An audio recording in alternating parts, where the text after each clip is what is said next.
കർത്താവിൽ അനുഗ്രഹീതരായ എന്നെ കേൾക്കുന്ന ദൈവമക്കളെ, ദൈവനാമം വാഴ്ത്തപ്പെടുമാറാകട്ടെ. വിശുദ്ധ ബൈബിൾ മുഴുവനുമായി നാം പരിശോധിക്കുമ്പോൾ നാം കാണുന്ന ഒരു വലിയ സത്യമുണ്ട്. അതാണ് ഇന്നത്തെ നമ്മുടെ ധ്യാന വചനം. ദൈവം ശിക്ഷിക്കുവാൻ അത്യുത്സാഹകനല്ല, മറിച്ച് രക്ഷിക്കുവാൻ ദയവുള്ളവനാണ് എന്ന ആ ഒരു വലിയ സത്യമാണ് ബൈബിൾ മുഴുവനുമായി നാം കാണുന്ന ഒരു പരമാർത്ഥം. അതാണ് ആ ഒരു വലിയ സത്യം. ഇന്നത്തെ ധ്യാന തിരുവചനം ഒരു ഭീഷണിയുടെ സ്വരമല്ല, ഒരു കരുണയുള്ള ക്ഷണമാണ്.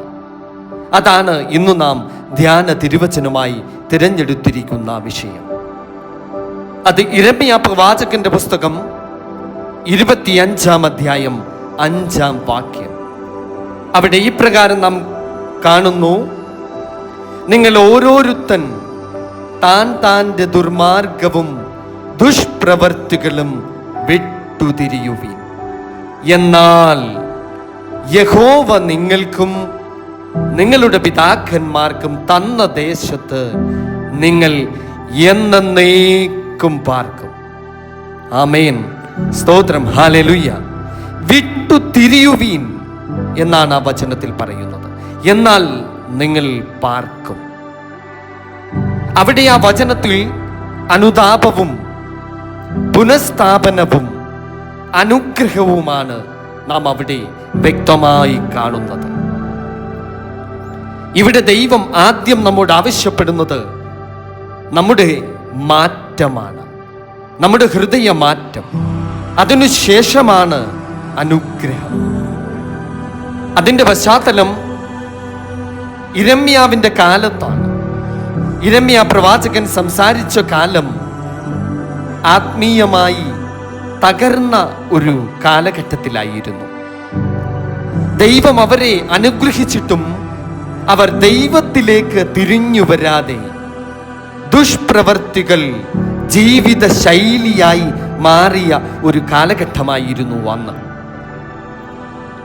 അതാണ് യിരെമ്യാ പ്രവാചകന്റെ പുസ്തകം 25-ാം അധ്യായം അതിൻ്റെ 3-ാം വാക്യത്തിൽ നാം ഇപ്രകാരം കാണുന്നു: ആമോന്റെ മകനായി യഹൂദ രാജാവായ യോശിയാവിൻ്റെ 13-ാം ആണ്ട് മുതൽ ഇന്നുവരെ ഈ 23 സംവത്സരം യഹോവയുടെ വചനം എനിക്കുണ്ടാകുകയും ഞാൻ ഇടവിടാതെ നിങ്ങളോട് സംസാരിക്കുകയും ചെയ്തിട്ടും നിങ്ങൾ കേട്ടില്ല എന്നാണ് ആ വചനം നമ്മോട് പറയുന്നത്.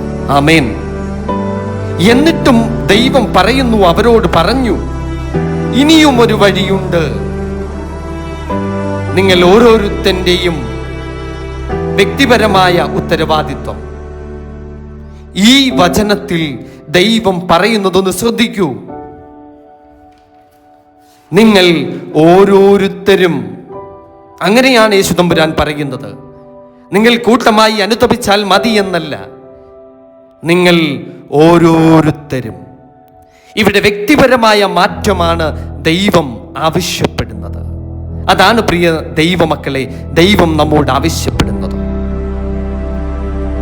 ഇതുതന്നെയാണ് യെഹെസ്കേൽ പ്രവാചകന്റെ പുസ്തകം 18-ാം അധ്യായത്തിന്റെ 30-ാം വാക്യത്തിൽ പറയുന്നത്: അതുകൊണ്ട് ഇസ്രായേൽ ഗൃഹമേ, ഞാൻ നിങ്ങളിൽ ഓരോരുത്തനും അവനവന്റെ വഴിക്കു തക്കവണ്ണം ന്യായം വിധിക്കും എന്ന യഹോവയായ കർത്താവിന്റെ അരുളപ്പാട്.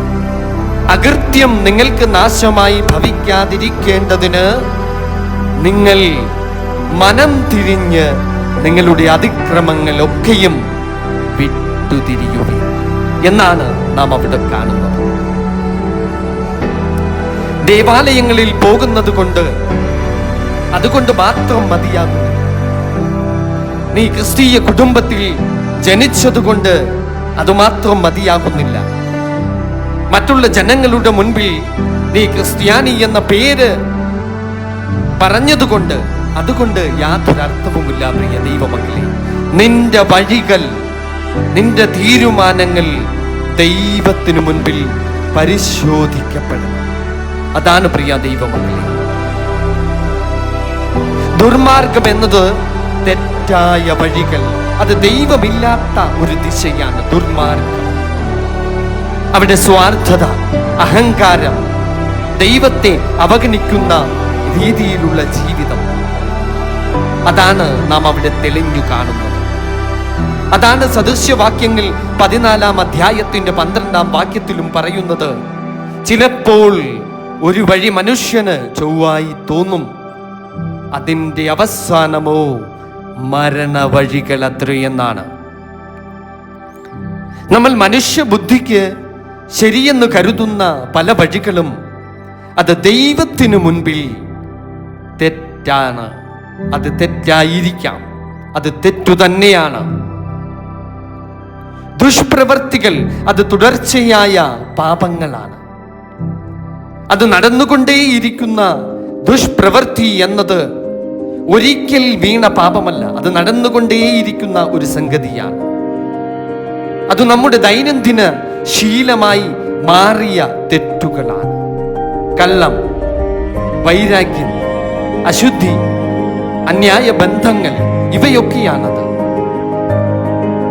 അതാണ് ഗലാത്യർ 5-ാം അധ്യായത്തിന്റെ 19 മുതൽ 21 വരെയുള്ള വാക്യത്തിൽ അത് വളരെ വ്യക്തമായി നാം കാണുന്നു.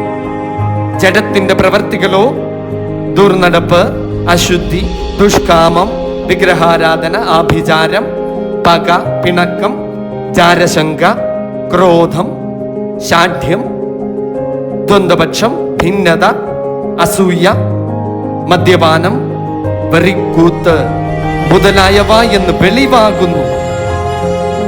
ഇവയെല്ലാം ഈ വകയോട് നീ തുടരണമെന്നില്ല. നിനക്ക് മാറുവാൻ കഴിയും. വിട്ടുതിരിയുവീൻ. അനുതാപത്തിന്റെ ആഴം. അനുതാപം എന്നത് നാം പാപം സമ്മതിക്കുക മാത്രമല്ല ദൈവപൈതലേ, ദിശ മാറ്റലാണ്. അതിൽ നിന്നും മാറിപ്പോകണം നാം. അതാണ് 2 ദിനവൃത്താന്തം 7-ാം അധ്യായത്തിന്റെ 14-ാം വാക്യത്തിൽ പറയുന്നത്.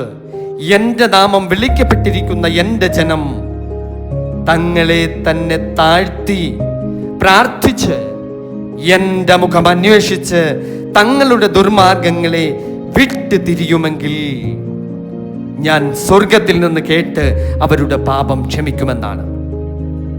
വിട്ടു തിരിയുക എന്ന് പറഞ്ഞാൽ ഒരു വഴിയിൽ നിന്ന് പിന്മാറുക. നിന്റെ പഴയ വഴിയിൽ നിന്ന് നീ പിന്മാറുക, ദൈവത്തിലേക്ക് മുഖം തിരിക്കുക. യെശയ്യാ പ്രവാചകന്റെ പുസ്തകം 55-ാം അധ്യായം 7-ാം വാക്യത്തിൽ നാം ഇപ്രകാരം കാണുന്നു.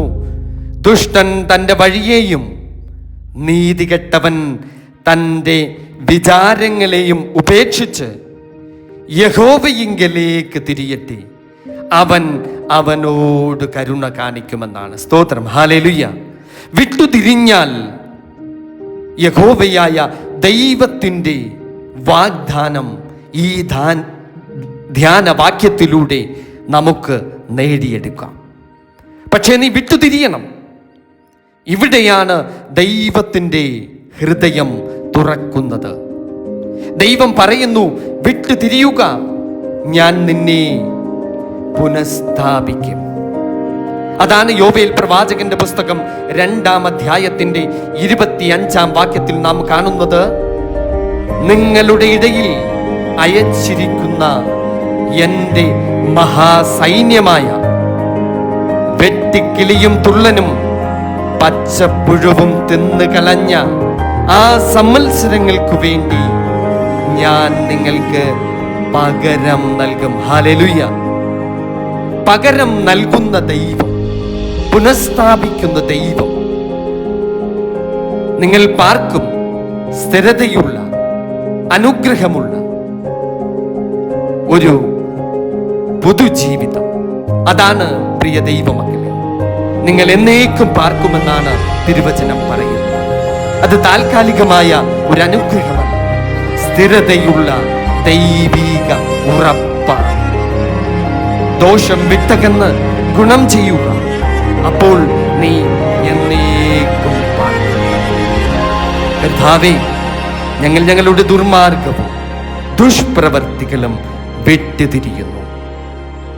നീ വാഗ്ദാനം ചെയ്ത ദേശത്ത് നിന്റെ തിരുസന്നിധിയിൽ ഞങ്ങളെയും പാർപ്പിക്കണമേ. ആമേൻ. സ്തോത്രം. Hallelujah, hallelujah. യേശുവേ സ്തോത്രം, യേശുവേ നന്ദി, യേശുവേ സ്തോത്രം, യേശുവേ നന്ദി, യേശുവേ സ്തോത്രം, യേശുവേ നന്ദി, നന്ദി, സ്തോത്രം. Hallelujah, hallelujah.